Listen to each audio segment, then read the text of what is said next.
ត្រង់ស្រែចំការ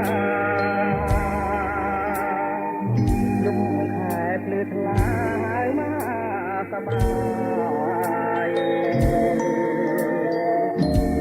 បនតាំងមានក្រមានទាំងឡាយប្រស្រីចិត្តងាយគ្រប់កាយគ្មានមក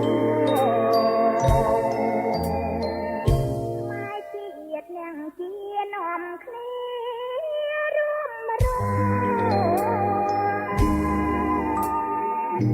នុងនាមកិត្តិយសរួមតាមតំណង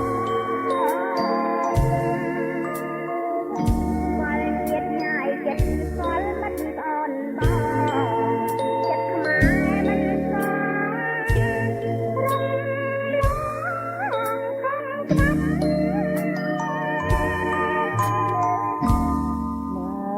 រស់អើយក្នុងធម៌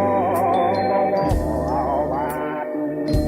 ព្រះពុទ្ធឡើងញ៉ាបម៉ែធំត្រង់ប្រាប់ម៉ែជាអ្នកជាមិនអាងចាំងកាប់ខ្លាចខុសនឹងច្បាប់ព្រះពុទ្ធកសាសនារៀនទូបដូរជា